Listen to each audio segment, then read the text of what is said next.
Selamat berjumpa kembali dengan kami, channel Film Legenda Nusantara. Dalam channel ini, kami akan menyajikan cerita-cerita legenda, cerita-cerita sejarah Nusantara, kejayaan Nusantara.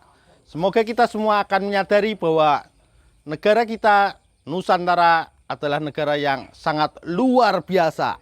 Salam NKRI. Kidung Senja di Mataram bagian 8. Usiaku sudah 17 tahun. Aku berusia 19 tahun, Mawar. Aku hanya seorang pemuda pedusunan yang tidak mengenal tata krama, maka kalau ada sikap dan kata-kataku yang kurang sopan, harap kau maklumi. Mawarsih tertawa dan menutupi mulut sehingga diam-diam Aji menyayangkannya. Kenapa pelihatan yang demikian indah menarik ditutupi dan disembunyikan di balik tangan? Kakang Aji, engkau ini orangnya terlalu rendah hati. Aku sendiri bocah desa, dan mendengar ucapanmu, engkau seorang yang bersusila. Kata-katamu teratur dan sikapmu lemah lembut, pantasnya engkau ini seorang pangeran yang menyamar sebagai pemuda dusun. Mendengar ini, pemuda itu tertawa bergelak sambil menengadah. Wajahnya nampak kekanak-kanakan ketika dia tertawa lepas seperti itu dan suara tawanya membawa daya tular yang kuat sehingga Mawarsih juga ikut. Hahaha, di mana di dunia ini ada pangeran seperti aku? Aku hanya seorang pemuda dusun yang pandainya hanya bertani, mencangkul, menyabit rumput, menggembala kerbau. Jangan lupa, Kakang Aji ini pandai sekali meniup suling dan menembang, Bakayu Mawar, sambung Bayu yang sejak tadi hanya mendengarkan saja. Wah, kepandaianmu itu sudah cukup banyak, Kakang Aji. Aku pun hanya seorang bocah dusun yang kebiasaannya menanak nasi, menjerang air, mencuci pakaian dan segala pekerjaan dapur.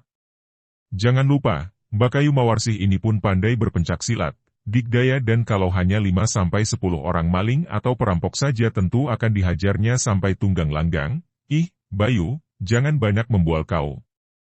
Mawarsih berlagak menghardik. Bayu yang sudah mengenal baik watak darah itu, menyeringai, siapa membual, Bakayu Mawar? Kakang Aji, Bakayu Mawar ini dan ayahnya terkenal sebagai orang-orang yang sakti mandraguna. Banwaji memandak kagum, hampir tidak percaya. Wah, kalau begitu aku telah bersikap lancang dan kurang hormat. Sungguh sukar dipercaya bahwa seorang dara seperti Mas Ayu ini, yang begini lemah lembut, begini. Cantik jelita dan halus, ternyata memiliki kedikdayaan. Maafkan kelancanganku tadi, Mas Ayu Mawarsih. Hush. Kalau kalian bersikap begini, sebaiknya aku pulang saja, kata Mawarsih, cemberut dan membuat gerakan melangkah pergi dari situ. Wah, jangan pergi, Bakayu. Kalau begitu maafkan aku, Bakayu, kata Bayu. Anak ini sudah mendahului dan menghadang di depan gadis itu. Aji juga cepat menghampiri dan berkata dengan sikap hormat. Maafkan kami. Bukan maksud kami menyinggung perasaan, Bayu membuat gerakan seperti hendak menyembah. Akulah yang bersalah, Bakayu, biarlah aku minta ampun. Kalau perlu dengan menyembahmu, melihat sikap anak itu, Mawarsih tersenyum dan menangkap pundak anak itu, ditariknya bangkit lagi. Asal kalian tidak bicara lagi tentang kedikdayaan, aku mau bercakap-cakap dengan kalian. Kita adalah orang-orang dusun biasa, tidak perlu banyak membual dan berlagak. Mereka lalu duduk di atas batu-batu di tepi sungai kecil itu, dan Aji tak dapat lagi menahan hatinya yang diliputi penuh kekaguman. Aku merasa mendapat kehormatan besar dapat bertemu dan berkenalan denganmu, Mas Ayu. Nah mulai lagi ini rupanya. Mawarsih menegur, akan tetapi sambil tersenyum. Kakang Aji, kalau engkau masih bersungkan-sungkan, aku pun tidak suka menjadi sahabatmu. Namaku Mawarsih dan sebut saja namaku tanpa embel-embel lain. Maaf, Mawar. Aku memang serba canggung. Maklumlah, sejak kecil aku berada di dusun pegunungan, kurang mengerti tata krama. Mawarsih tersenyum, apa sih tata krama itu Kakang Aji? Biasanya, di balik tata krama itu terkandung kepalsuan.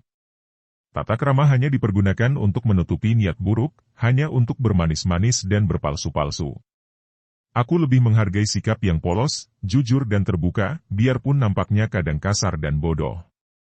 Kepolosan seorang petani dusun jauh lebih murni daripada sikap bermanis-manis palsu yang dinamakan tata krama para priai. Karena itu, aku merasa senang kalau engkau dan Bayu bersikap biasa, tidak memakai kedok tata krama sehingga aku tidak dapat melihat wajah kalian yang sebenarnya. Sepasang mata pemuda itu memancarkan kekaguman yang tidak disembunyikan lagi. Andika hebat, Mawar. Seorang dara yang hidup di pedusunan, di pegunungan, akan tetapi selain memiliki kedikdayaan, juga memiliki pandangan yang demikian luas, berani mengemukakan hal yang berlawanan dengan pendapat umum walaupun yang dikemukakan itu merupakan kenyataan yang benar. Aku kagum, Mawar, dan kekagumanku bukan untuk bermanis-manis. Kini Mawarsih yang mengamati wajah pemuda itu dengan penuh perhatian, lalu ia pun tersenyum. Dan engkau pun tidak dapat menyembunyikan keadaan dirimu di balik kesederhanaanmu, Kakang Aji. Pemuda itu nampak terkejut. Maksudmu bagaimana, Mawar? Aku seorang pemuda dusun, dari kaki Gunung Lawu sebelah timur, aku tidak menyembunyikan apa-apa. Mawarsih tersenyum. Engkau mungkin memang pemuda dusun, akan tetapi dari cara engkau bicara dapat diketahui bahwa engkau bukan seorang yang tidak memiliki pengetahuan yang luas. Bakayu Mawar, Kakang Aji memang seorang seniman tulen. Bukan saja pandai meniup suling dan menembang, akan tetapi juga pandai menari, memainkan semua gamelan, bahkan mendalang. Wah, engkau bisa membikin kepalaku membesar, Bayu. Jangan membual terlalu jauh.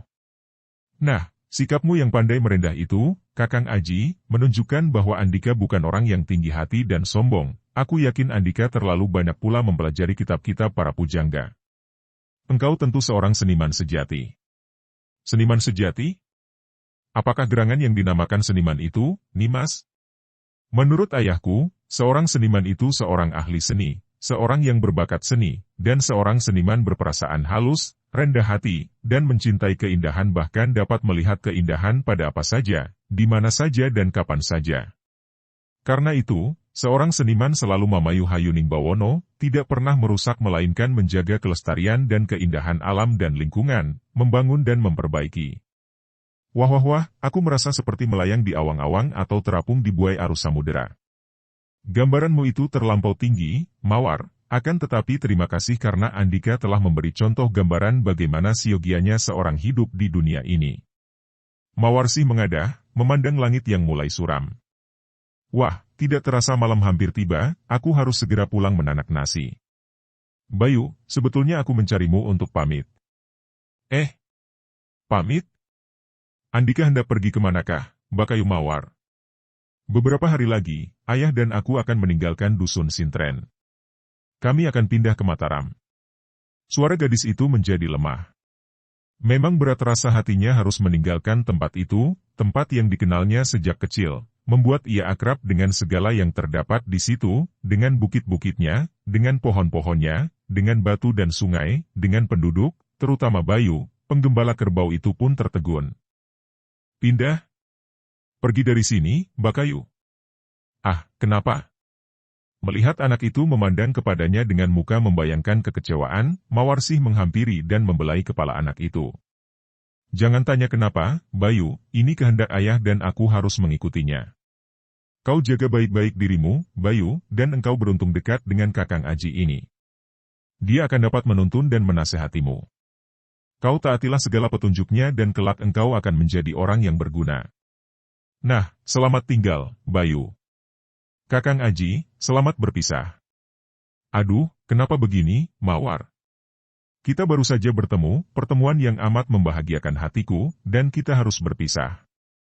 Andika pindah ke Mataram, berarti belum tentu kita dapat saling jumpa kembali. Aku hanya dapat membekali puja-puji semoga Andika selalu mendapat berkah dan bimbingan yang maha kasih. Terima kasih, Kakang Aji. Bayu sampaikan salamku kepada semua orang yang tidak sempat kupamiti. Bayu hanya terlongong saja, merasa kehilangan, memandang kepada Dara yang berjalan pergi meninggalkan tempat itu. Belum terlalu jauh Mawarsih meninggalkan tempat itu, ia mendengar suara suling ditiup melengking-lengking. Indah sekali suara itu, melagukan tembang megatruh yang membuat hati merasang langut dan ternyuh. Mawarih tersenyum, menoleh dan ia melihat Aji yang meniup suling itu. Ia merasa betapa pemuda itu sengaja meniup suling untuknya, dan merasa lengking itu sebagai temannya berjalan pulang. Kerajaan Mataram adalah kerajaan yang masih muda, namun berkat kebesaran Panembahan Senopati, yaitu Adipati Mataram yang kedua. Mataram menjadi besar dan menaklukkan sebagian besar kadipaten di seluruh Pulau Jawa. Tadinya Mataram hanya merupakan kadipaten yang kecil saja, merupakan bagian dari kerajaan Pajang yang ketika itu diperintah oleh Sultan Pajang yang bergelar Sultan Hadiwijaya. Sultan Hadiwijaya menghadiahkan bumi Mentaok kepada seorang panglimanya yang berjasa